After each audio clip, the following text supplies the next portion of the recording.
Hi, welcome to the Speeding Bulletin. My name is Steve Younis from SupermanHomepage.com. This is all the Superman related news that happened during the week August 19th to August 25th, 2011. Let me warn anyone trying to remain spoiler free for the Man of Steel movie that this report does contain photos and information you may want to skip over. Okay, for the rest of us, photographer Gregory Zonzius of Zoncom Productions snapped a photo from the Kent Farm location shoot for Man of Steel, in which Henry Cavill was filming a scene in the Superman costume. As with Superman Returns and Superman the Animated Series amongst others, there is no S-shield on the cape. While other photos show Superman in clear view facing off against Faora, the pics confirm that there are no red briefs in this costume design. Michael Shannon, who has been cast in the role of Zod for Man of Steel, was spotted on location in Plano, Illinois last weekend. Thanks to photographer Ed Laram, we have photos of Michael Shannon wearing what appears to be a motion capture suit, while additional photos show an impact crater, possibly from Baby Kal-El's rocket ship. Other photos show the tail of a crashed Kansas plane which appears to have smashed into Smallville town buildings. The Nanaimo Daily News reported that hundreds of aspiring actors lined up outside Nanaimo's Coast Bastion Inn on Saturday hoping to be cast as extras for the film. Warner Brothers was not seeking model types, but rather men who look like loggers and fishermen, and women who have waitressing experience. Man of Steel is currently filming in Chicago, Illinois area, and shooting will move to British Columbia on September 21st, 2011. Filming will continue in Vancouver and surrounding areas through January 2012. Superman Returns is amongst a list of films featured in the Academy of Motion Pictures Arts and Sciences new exhibition, Crew Call 2011, celebrating the crafts. The exhibition features more than 115 images shot on the sets of these films. Opening Friday, September 9th in the Academy's Grand Lobby Gallery, the exhibition, which is open to the public, will run through Sunday, December 18th. Admission is free. The Academy's Grand Lobby Gallery is located in Beverly Hills. There was no TV news this week, however, Superman homepage reviewer James Lance continues reviewing episodes from the 1950s Adventures of Superman TV series. Check out his review of the Season 6 episode Superman's Wife, in which Superman plans a phony marriage to a cop in order to trap a criminal, Mr. X.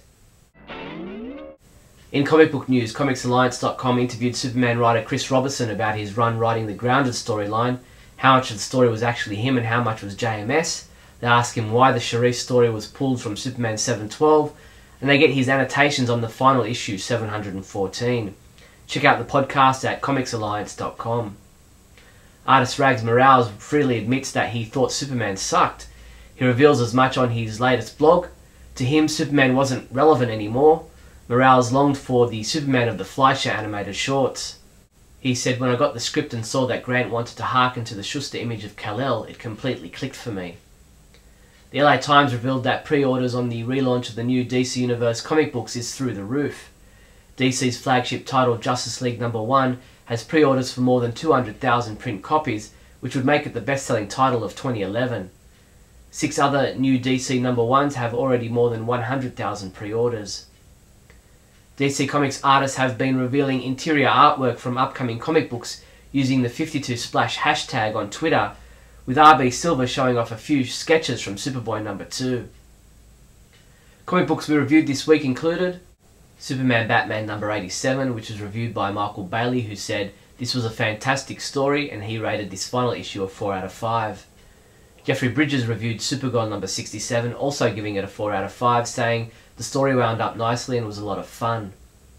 Superboy #11 was reviewed by Adam DeChannel, who called it a good send-off and he rated it a 5 out of 5. Ralph Silver reviewed Justice League of America #60, giving it a 3 out of 5 score, saying, "I was happy to see Robinson take an issue to tie up loose ends." While DC Universe Online Legends #14 was reviewed by Jeffrey Taylor, who said, "All bets are off," and he rated it a 4 out of 5.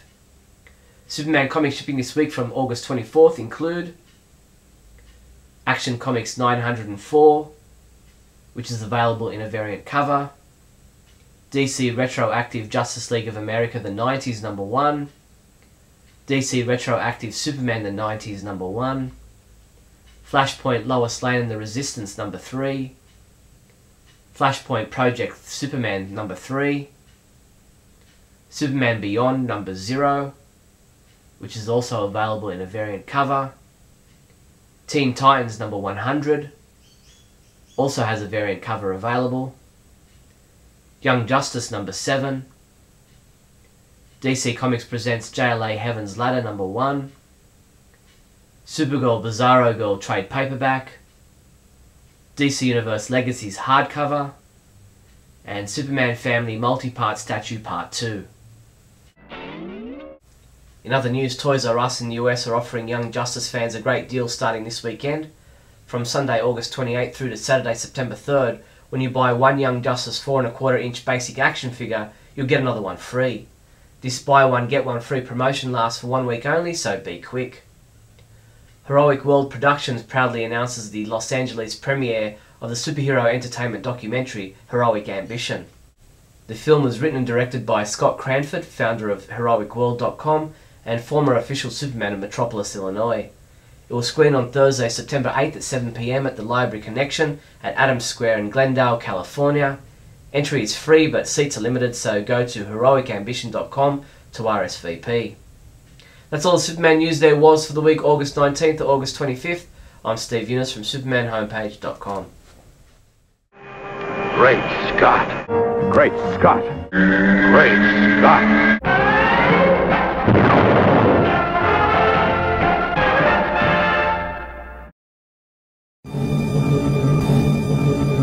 Hello everyone, and welcome to another edition of Great Scott and Movie Watch. I'm Scotty V. Thanks for watching. I'm going to talk about some of the new costume changes that everybody seems to be all in a tizzy over online. What we see is a darker suit, possibly the missing S based on some grainy cell phone pictures from the back of the cape. If you look here at a version of Brandon Routh's costume from the most recent incarnation of Superman on screen, Superman Returns, there was no S on the cape. You can't tell from this interpretation, but the cape was kind of a rubbery fabric, whereas the rest of the suit was more skin-tight, maybe scuba diving type of thing. It was made up of little S's, which is something that hasn't been done before. There were S's all over the suit in many different places. The boots themselves had much different look to them. They have different lines, different separations. They're not just the smooth boot that maybe Christopher Reeve would have wore. You can see on his chest that the S is very, very tiny. It was also raised and in 3D format, and his belt also has an S on it. The briefs that are present are cut much shorter and hang much lower, and there were many, many complaints about this uniform when the first pick was released. His hair, too, was much like a cap. It was so imbued with gel, and it was such a solid piece on his head that it didn't move. It was a little cartoony, I guess, to some. It was a little much. He does have the spit curl, which at the moment might be missing from Henry Cavill's new look. Some of the pictures that have been showing up online have been taken clearly from a cell phone from many, many yards away, are blurry. You can't really tell exactly what's going on. By looking at the picture, it could be an actual shot of Henry Cavill. It could be a stuntman. They could be doing lighting checks. They could be testing anything. The thicker thighs he seems to have, I've heard people complain about. He shouldn't look like a stuffed sausage or an overstuffed sausage. First of all, Superman should be muscular. His legs could be big. And I think that if that is the look, it's going to be okay. But it could also be just some of the digital pixels out of shape, or some of the glow from the sun making the legs stand out more, or some of the muscles look even bigger. We're getting a digital breakdown and a blurriness from a picture that far away. We don't know exactly that this is the embodiment of what the costume will look like. Here we have a more Silver Age representation of what Superman looks like. A very light blue, more like the Christopher Reeve films. The S, very simple, very different. And of course he has the S on the back of the cape.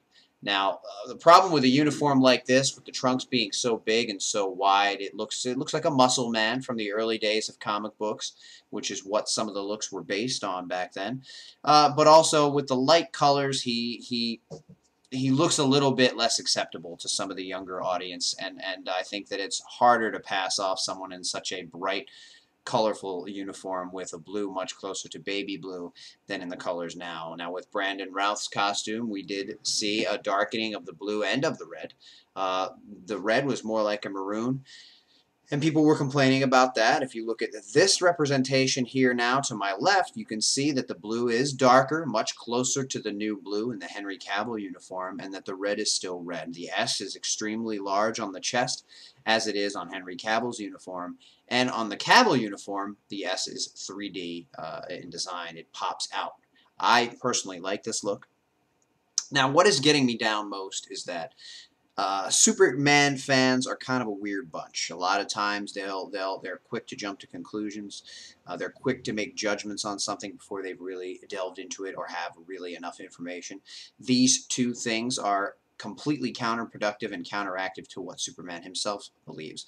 Never be quick to make a snap judgment, never make a decision without thinking about it, and always give things their due time and consideration before deciding that you don't like something or that you've made up your mind. What I hear a lot is, this look that I see on Cavill in these grainy photo shots from far away doesn't look like a Superman I want to see, so I won't be going to the film.